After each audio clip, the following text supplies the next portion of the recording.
Dogmen sheltering in my basement. Dear Scary Stories NYC. Have you ever been forced to leave a home or building alone for a long period of time? Then, when you came back, found that animals of one kind or another had moved in there in your absence? Well, this is kind of the granddaddy of all those kinds of stories, because when I returned to my old house, I found a family of werewolves living in my basement, and an extended clan of them habituating half the neighborhood. Some people argue with me that I didn't have werewolves on the property because werewolves transform back into humans, and these creatures did not do that.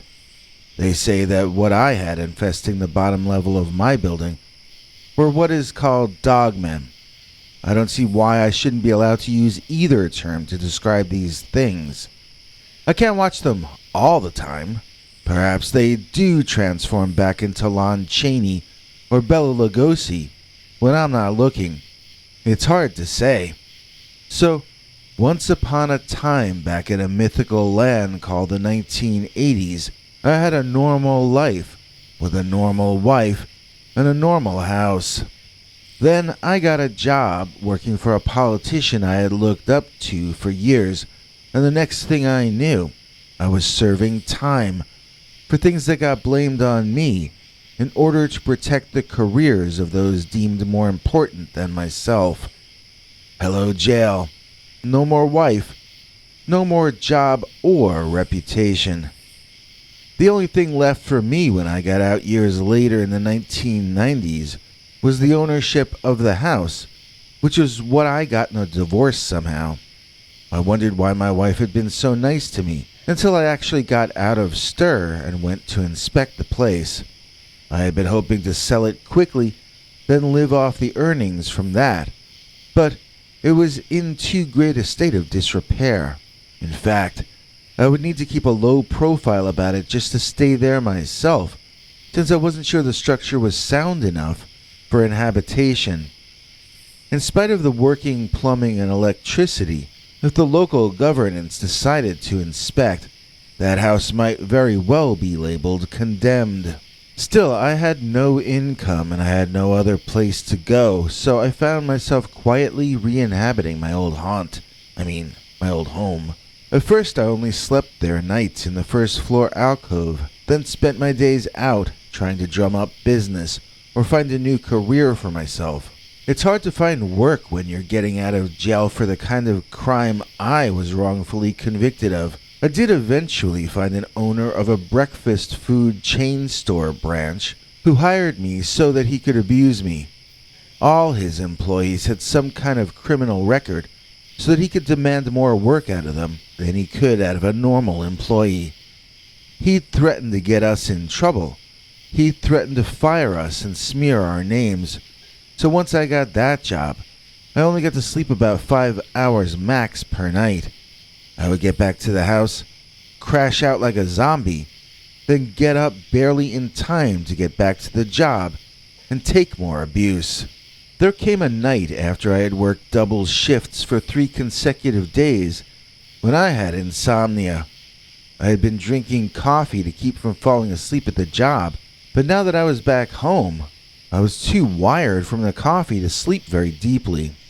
Coupled with that, I kept thinking I was hearing people moving around downstairs in the basement directly beneath the alcove that I was sleeping in. I also sometimes thought I was hearing speaking downstairs, or possibly animal sounds, or maybe a person talking to an animal. I kept almost falling asleep, and then there would be a thump or a thud, or maybe there would be what sounded like a bark or a shout, and I would wake up wondering if I had dreamed that sound or if it was actually real. The next day I was almost delirious from lack of sleep when I was at work, so my evil overlord actually told me to take a day off. I went home and crashed in the alcove for a few hours. That evening, once the sun was going down though, the thumping and shouting noises definitely returned. I thought about calling one of my friends over to go downstairs with me and investigate the basement. Then I woke up a little more, and I remembered I didn't have any friends anymore. I had gotten enough sleep that I felt human again, but I was still tired and I wanted to sleep some more. The noises downstairs were preventing that. So after some point, I got up to go down there and see what was going on. I couldn't find a flashlight, and if I could, I doubt it would have still worked anyway. So I headed down the basement steps in the ambient light coming from the kitchen. As I took 2 quick steps downward, I heard a sound of movement coming from the dark below. Looking into that pitch black, I was nonetheless able to see eyes. White, yellowish white, glowing eyes, like animal eyeshine, looking back up at me.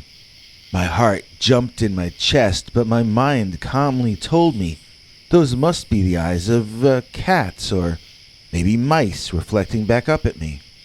And then, in the darkness, I heard a deep growling sound, and I knew those were not mice or cats down there. The only light bulb I remembered there being down in that one-room basement was an exposed one hanging from the ceiling. You needed to pull a string down at the very bottom of the stairs to turn it on.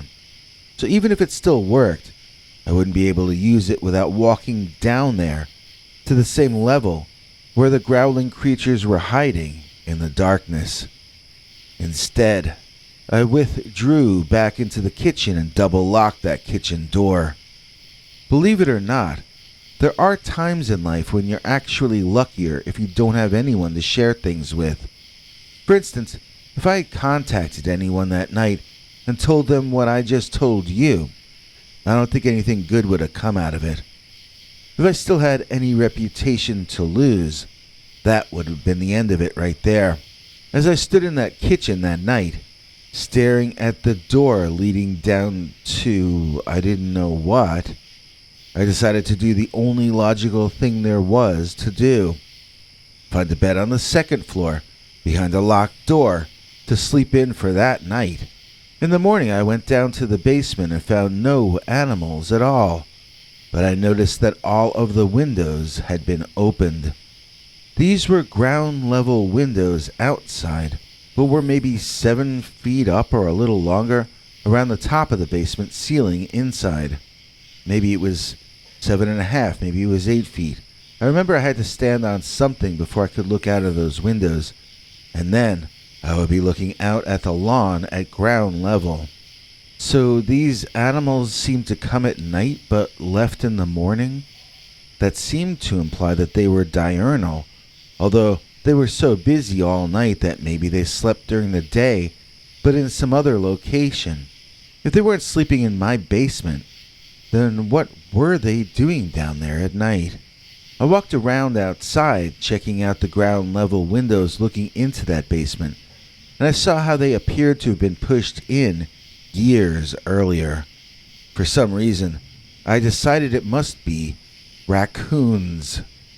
I had no idea what to do about raccoons, but I had to get to work anyway, so I thought maybe one of my coworkers would know what to do.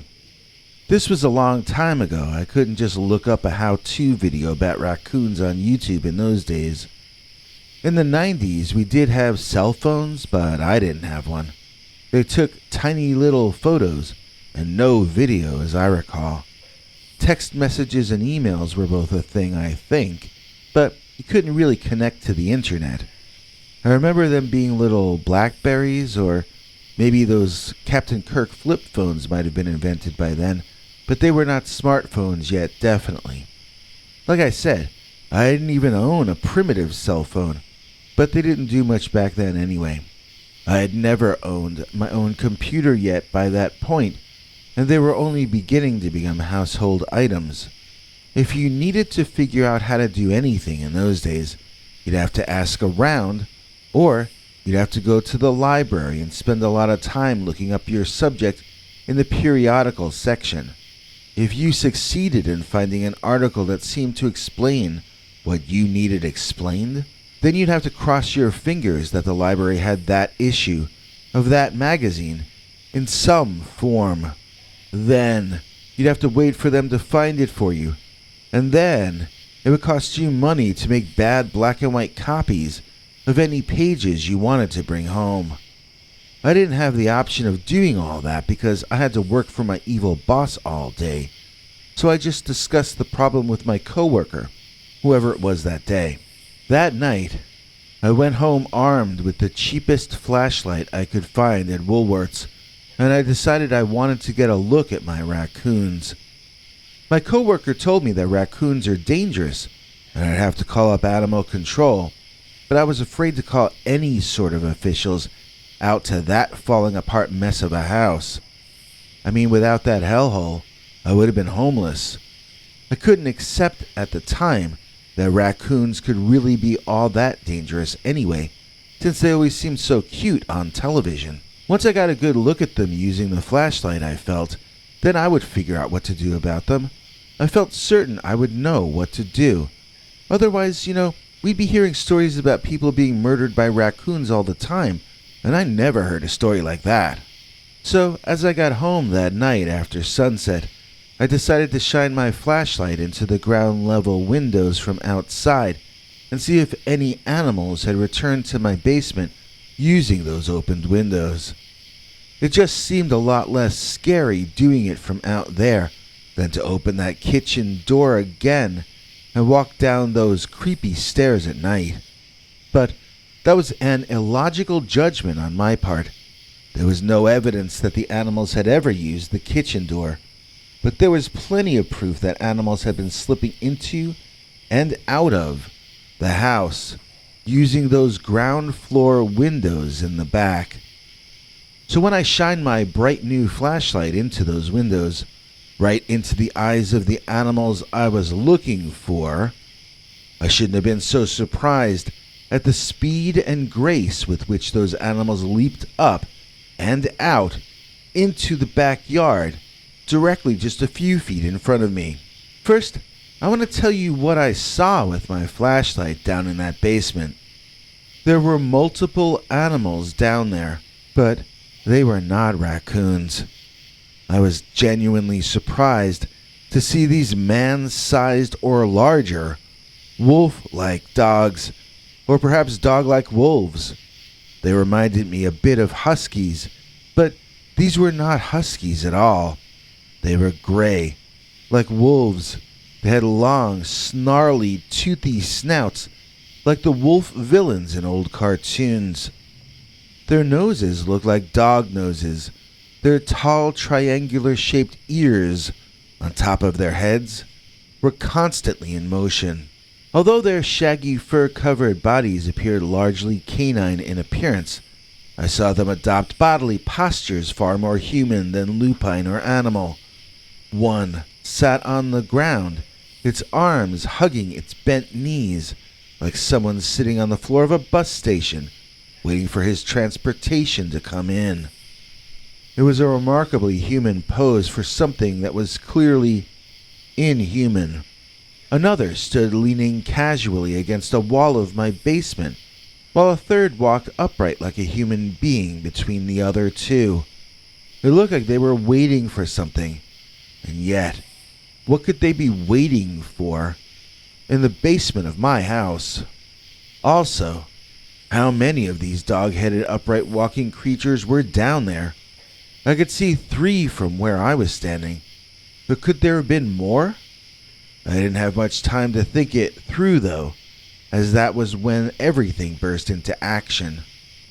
My flashlight surprised the creatures as much as they had surprised me. At first they recoiled, and in that next second they projected themselves through those window openings out into the dark night in my backyard. It was just as fast as that. Those windows, which appeared so far up over my head when I was in that basement myself, seemed to be easy for these creatures to jump up to and for them to climb out of. They were taller than me for certain, but these things were also far greater athletes than human beings are, and they were coming after me. I ran away across my unkempt back lawn, almost tripping a few times over rabbit holes and rocky bumps. I was running toward the woods separating me from my neighbor's property. I had not visited that home since I was back, so I didn't really even know if anyone even lived there any longer. I just didn't know where else I should run in that moment. The lights to that house were off, which was not a good sign. It was nighttime, but not so late at night that someone would normally be asleep already. I ran up to the back door and banged hard on it, discovering that it was unlocked and swung open under the force of my knocking. I entered without thinking, then set about locking the door behind me. It seemed as though the door and locks still worked, as far as I could tell, so I closed that door behind me and set about exploring the interior with my handy-dandy flashlight. Soon enough, there were these sounds of large animals approaching, almost a galloping kind of a sound, but very different. When you looked on the creatures, they moved so smoothly and gracefully that you became impressed with their sheer athleticism. But when you heard them running, you were forced to take notice of their immense size and apparent weight. They did not appear to have an ounce of body fat, and yet when they planted one of their wolfen feet into the ground, you felt vibrations at some distance. I hid behind a dusty curtain and forced myself not to sneeze as I peeked out the window and watched those dog-headed animal men approaching. There seemed to be more of them now. They were growing in number. Some ran on all fours. Some ran a sort of two-leg and one-arm gorilla-style run. The apparent leaders, however, walked upright. All of them were heading toward the house I was hiding in, and I had little doubt they were about to come into where I was and do something absolutely terrible to me.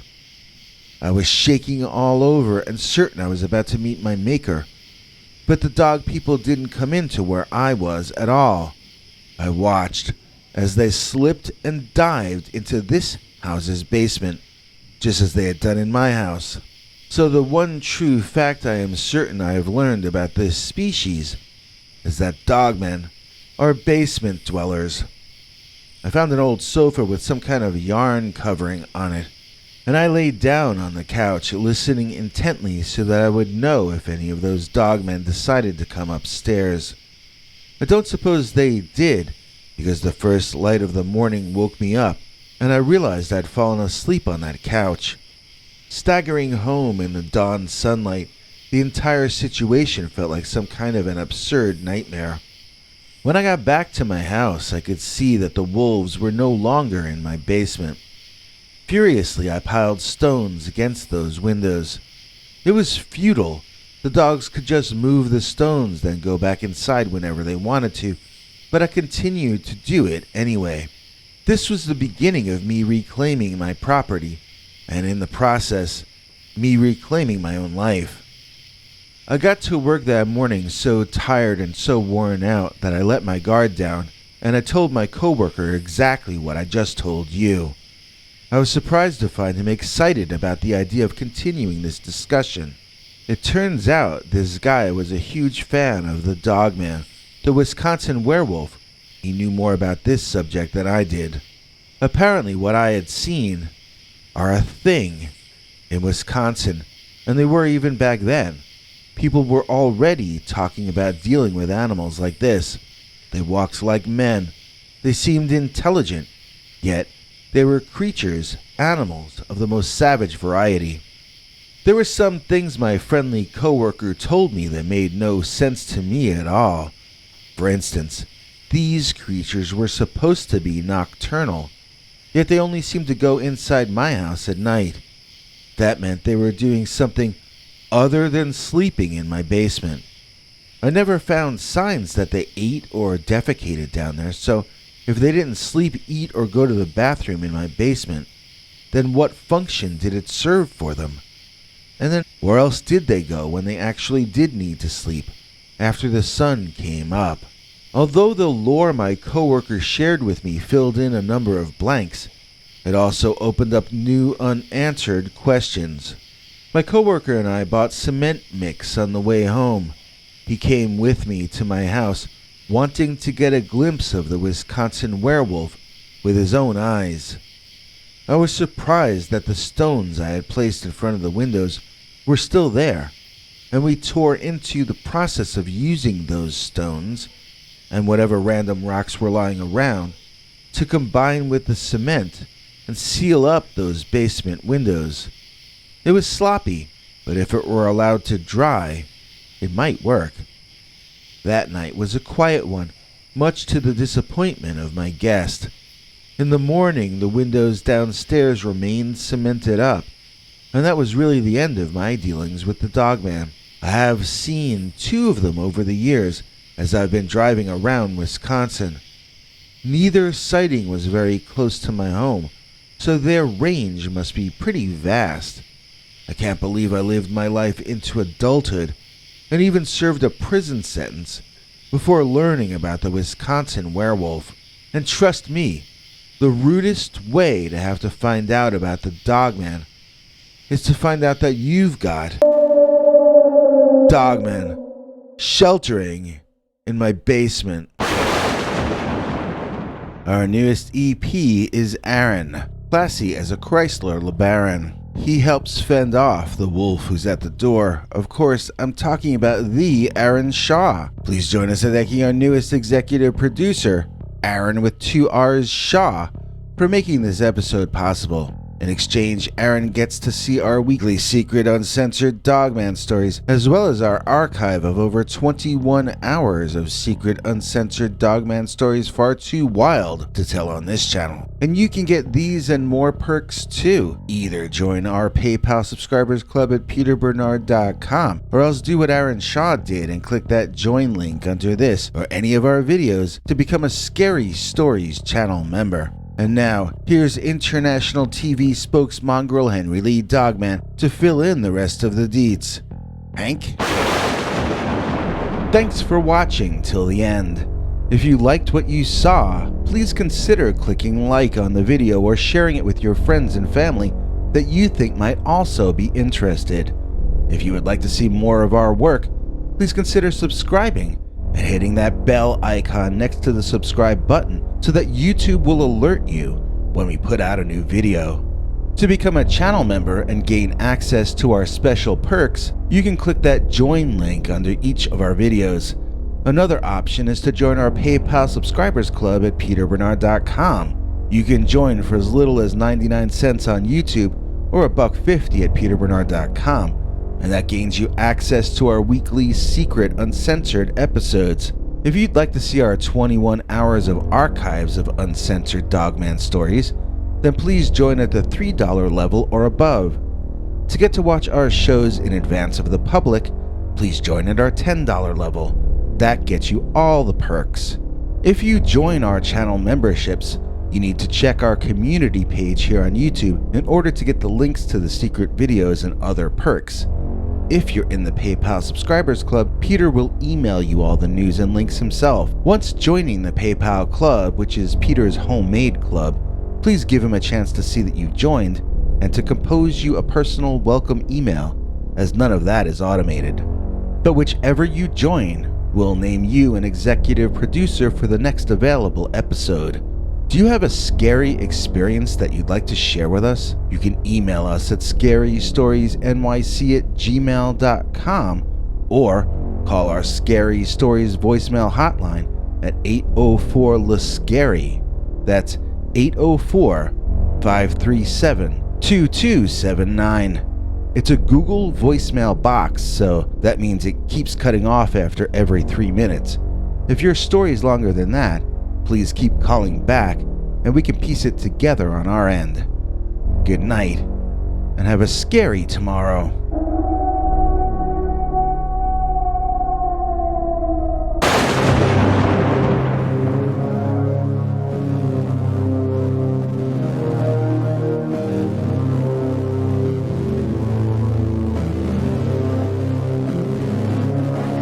Come back. back for more scary stories.